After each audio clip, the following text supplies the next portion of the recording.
Hey guys, and welcome to another episode of FC PopCorn. I'm Suchin. 10th May 2023 marks the 10-year anniversary of a cult comedy many of us love, Raj and DK's Go Goa Gone. 2 years ago, to commemorate the film's 8-year anniversary, I hosted a very special Go Goa Gone reunion interview with the cast, Anand Tiwari, Kunal Kemmu, and Veer, to talk about the movie's enduring legacy and the memories of making a wacky, beloved comedy. It's a conversation that I love, and I hope you do too. Hi, Kunal, Veer, Anand. It's great to have you on Film Companion. Thank you for having us, man. So we are, of course, here to discuss a film that we all love, which is Go Goa Gone. It is the 8-year anniversary of the film. I know we should have probably waited another 2 years to revisit and celebrate it, but now just felt like the right time to revisit a film that continues to give people so much joy and laughter. I actually saw it again recently, and I think I laughed more than I did the first few times I saw it. It's so funny. I literally just went back and forth with one of my friends because it's one of her favorite films, and we were just discussing our favorite lines and moments for so long. So thank you for that. But firstly, I just wanted to ask you guys, what do we know and what have we learned? Sorry, I just really wanted to say that. I'm guessing. And where do we go from here? It should be the next line. I think that line, the answer to that line also is now immortalized, that we know nothing and We've learned Ghanta. From epidemic to pandemic, from zombie epidemic to global pandemic, we know nothing. We have learned Ghanta. That is the. We're all stuck. But I'm guessing over the years, a lot of people must have come up to you, fans of the film, to talk to you about it or messaged you online. So what kind of stuff do the fans say? There is a sequel coming out. Yeah, that is the first question. But, I have to say that there were so many things within the film that I wasn't sure that people would get onto. Like a simple thing like, I remember when you were shooting in that boat and they were painting Titanic misspelled as Titanic. Yeah. And I was like, this is really funny, but will anybody get it? And there's so many people who talked about it later. And I was like, wow. And this then, I could understand that because I have the same relationship with a film like Andaz Apna Apna, where you know like the tiniest of the things when you love a film.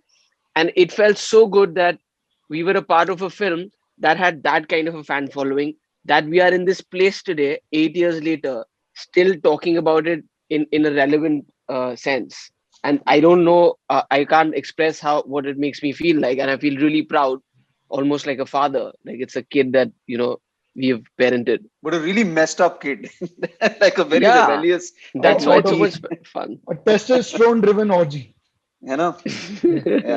For me, like, it's weird because whenever I do like a show, I'm touring or whatever, normally when there's a film and it's slightly cult or whatever, and I use that word sparingly, you expect the people who are part of that cult to grow with the film. No, so the people who love Go Goa Gone are 8 years older now, but the people who love Go Goa Gone who are writing to me and this thing are still 18, are still 19. Right. So the film is.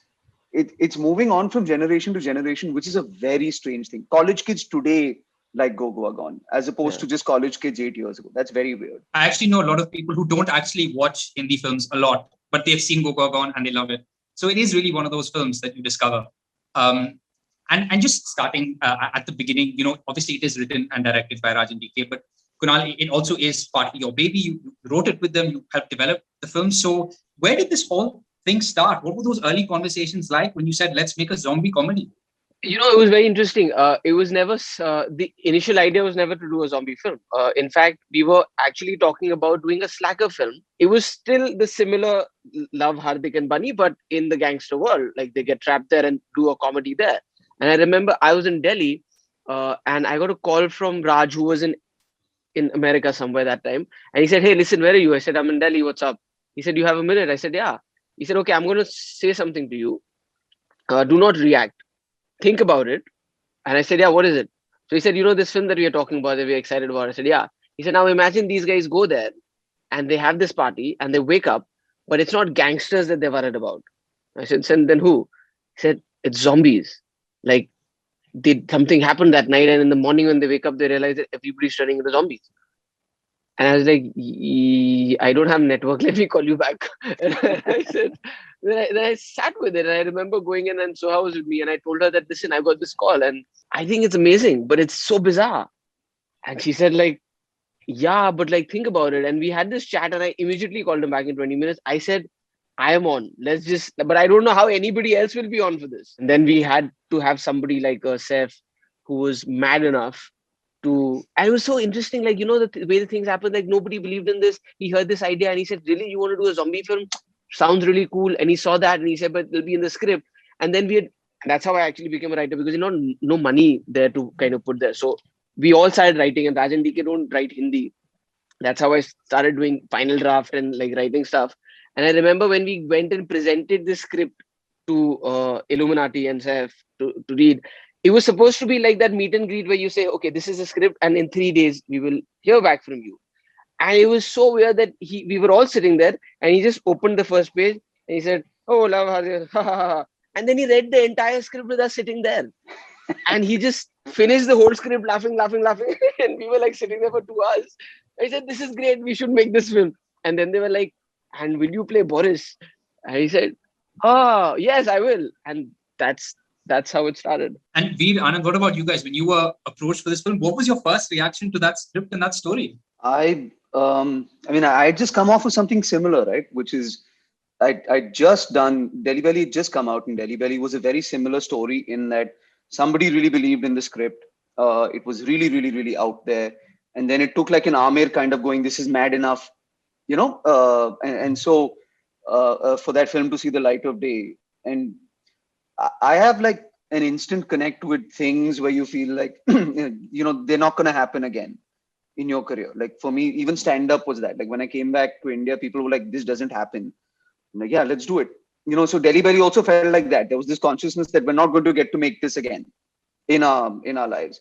And so the minute I read this, even that felt the same way. I'm like, okay, nobody's doing this. And the people who are doing this must be crazy like me.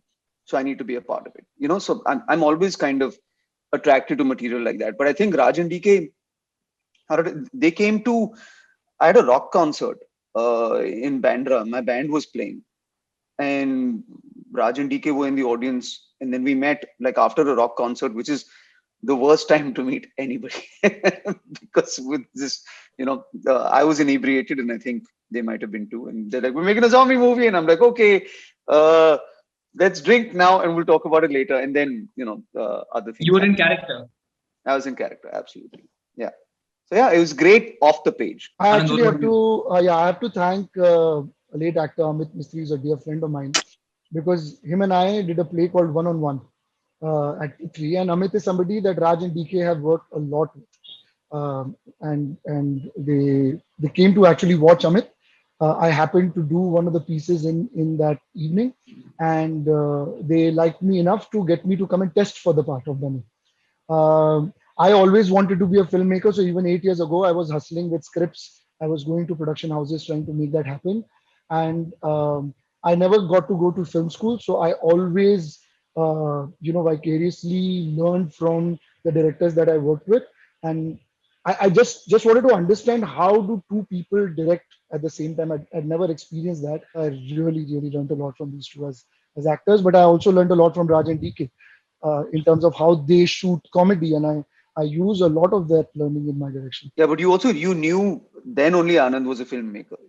I don't know if you remember this, right? He was the AD on this. He was an AD. Like Anand would be like, okay, cameras up, we should shoot. Things like so you knew, like Anand knew how to run a set. He wasn't running the set, but you knew he knew how to run a set and how to make a film, even during Go Goa.